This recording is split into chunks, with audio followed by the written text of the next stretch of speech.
प्यार में अगर धोखा हो जाए किसी कारण बस, आप रो क्यों रही हैं? प्यार में आपको भी कहीं ना कहीं प्यार हुआ है। लड़की अपने बॉयफ्रेंड के बारे में कहते हैं अनारा जी, मुस्कुरा कर मुझे छोड़ के चल दिए, उनकी सूरत को मैं देखती रह गई, उनकी सूरत को मैं मुस्कुरा कर मुझे छोड़ के चल दिए, उनकी सूरत को मैं देखती रह गई। अफसोस बस इतना है, मुस्कुरा कर मुझे छोड़ के चल दिए, उनकी सूरत को मैं देखती रह गई। अफसोस बस इतना है, चार बत्तियां भी साजन से कर ना सकी, चार बत्तियां भी साजन से कर ना सकी। अफसोस है कि चार बत्तियां भी साजन से कर ना सकी, क्योंकि आग दिल में लगी की लगी रह गई, आग दिल में लगी की लगी रह गई। पीठ पर वार धोखे, अविनाश भैया, पीठ पर वार धोखे से जो कर गया वो मेरा दोस्त था, कोई दुश्मन न था। कोई कैसे किसी पर भरोसा करे, कोई कैसे किसी पर भरोसा करे, आखिर कोई कैसे किसी पर भरोसा करे, क्योंकि आज कल नाम की तो सिद्धि रह गई, आज कल नाम की तो सिद्धि रह। और जिन्हें भी लगे कि हम उसके प्यार में अगर पीने लगे तो ये कोई शौक नहीं है, दर्द लेके प्यार में जी लहम, दर्द लेके प्यार में जी लहम। सौखे न दारू, सौखे न दारू पी लहम, अरे दर्द लेके प्यार में जी लहम, दर्द लेके प्यार में जी लहम।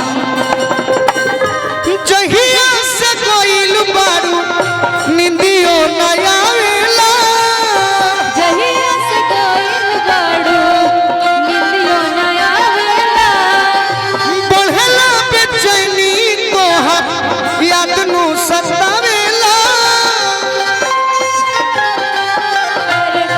याद नु सतावेला। ये दारू कोनो दारू ना, ये नौजवान के जकरा प्रेम भइल होई, ये गम भूले के दवाई हो, गम भूले के दवाई, गम भूले के दवाई लीला हम, दर्द लेके प्यार में जीला। मैं मजबूरी समझता हूँ कि भैया को भी कहीं जाना है, इसके भी फैन तो हम नहीं कर सकते, लेकिन जरूर सुनेंगे। महेंद्र कपूर जी ने एक गीत गाया था, मेरा प्यार वो है कि मर के भी तुझको, मेरा प्यार वो है कि मर के भी तुझको जुदा अपनी आँखों से होने न देगा।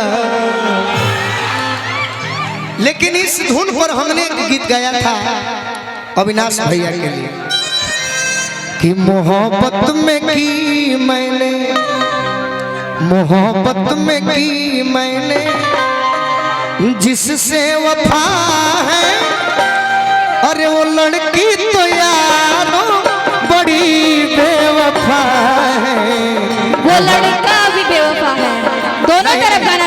लड़की ही नहीं बेवफा होती है, लड़का भी बेवफा होता है। ऐसे कैसे बोल दिए आप? लड़का भी बेवफा होता है। लड़का भी बेवफा? क्या बात है, लड़की ही अकेली बेवफा नहीं होती है।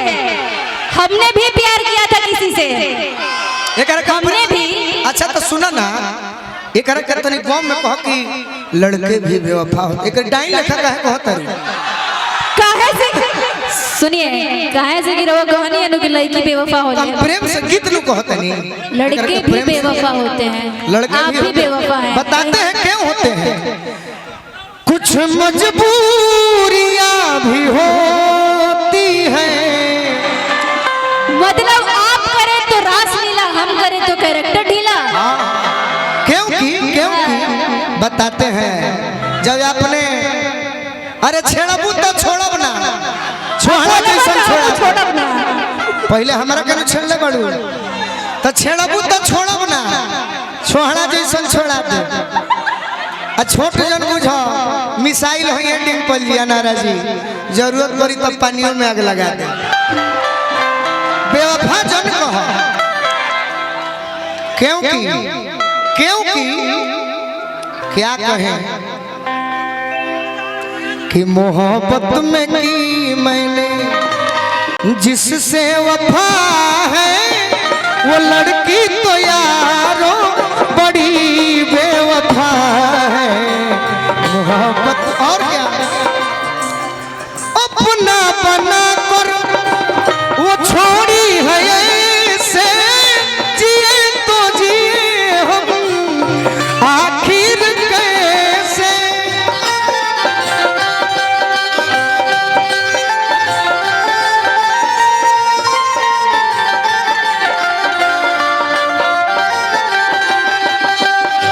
अपना बना कर वो छोड़ी है, ऐसे जिए तो जिए हम आखिर कैसे।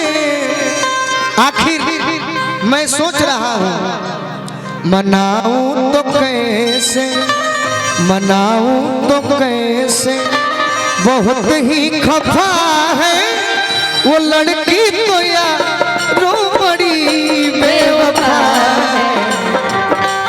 बत में की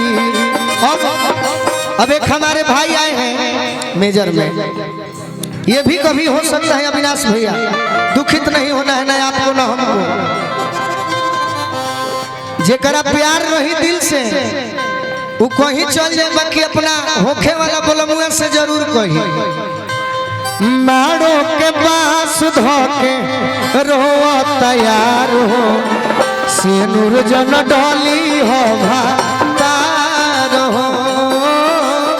मारो के पास धोके रोआ तैयार हो, सिनुर जन डोली हो भातार।